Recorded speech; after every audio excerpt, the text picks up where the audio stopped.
Good morning, everyone. Already we have started reproduction in plants. Okay, we have seen about the asexual reproduction and also we have learned about the sexual reproduction. In asexual reproduction, we have learned about the vegetative propagation.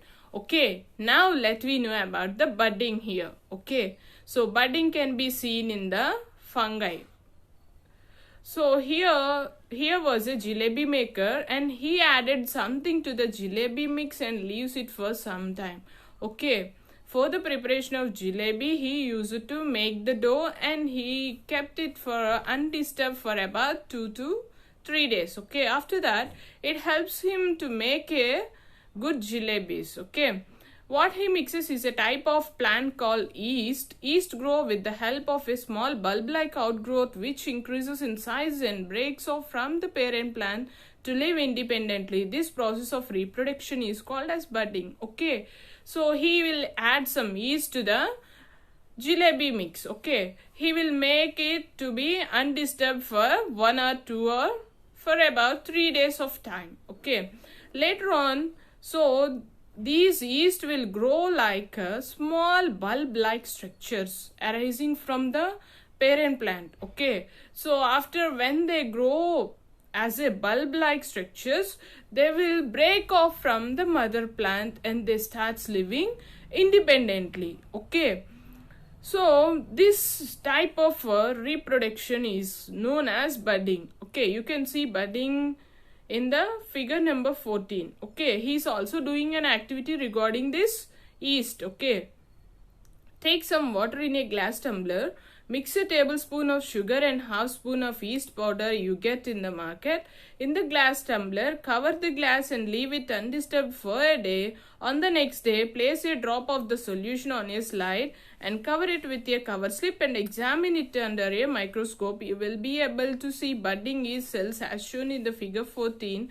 They look like water bubbles growing new ones on them. Okay, so what he did, he took a glass tumbler and he filled with the water and he added 1 tablespoon of sugar to it, and later on half a tablespoon of yeast powder is added to that glass tumbler.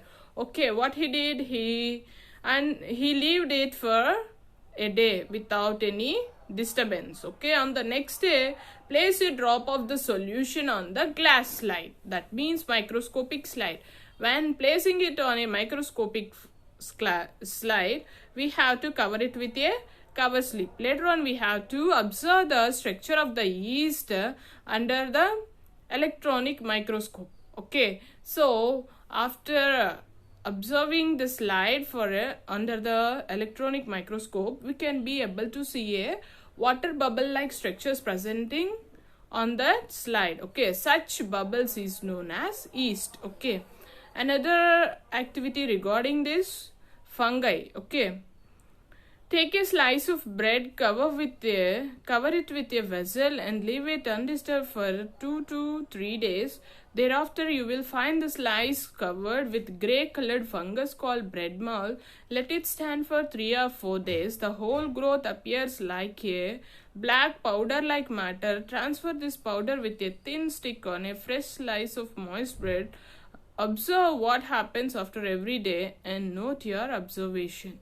So what he did, he took a bread slice and he placed it under a vessel or a container for about 2 to 3 days without any disturbance. Okay, what he has observed, he observed the growth of fungi on the bread slice. Okay, the fungi on the bread slice is of grey colored. Okay, so this he remained the activity for about 4 days again. Okay, after that he observed a black powder like growth appear on the bread slice. Okay, so he just removed the black powder from that bread slice and he placed it on a moist bread slice. Okay, fresh slice of moist bread. Okay, observe what happens after every day. So if we observe there, so we can be able to see the growth of fungus which was on the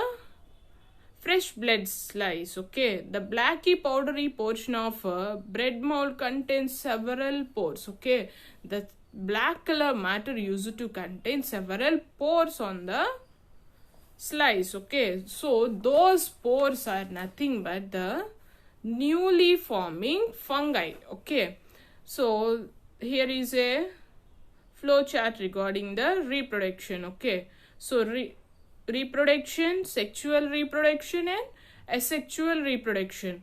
So sexual reproduction includes male part and female part.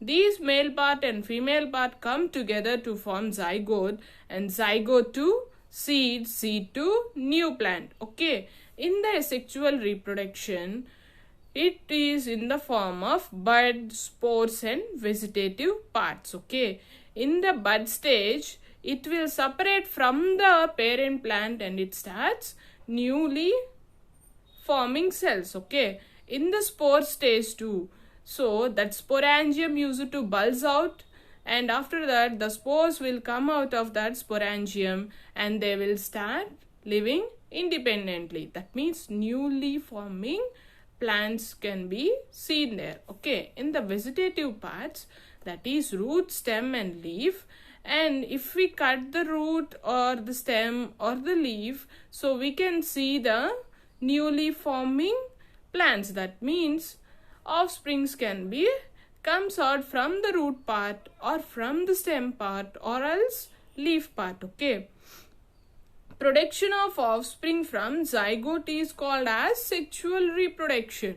So production of offspring from the zygote is known as sexual reproduction. Okay, formation of new plants without sexual reproduction is called as asexual reproduction. So the formation of new plants without sexual reproduction is commonly termed as asexual reproduction. Okay, so do you know Alexander Fleming, a Scottish scientist, discovered that a certain kind of mold, Penicillium, produces a substance named after the mold called penicillin, which can destroy many kind of disease-causing bacteria.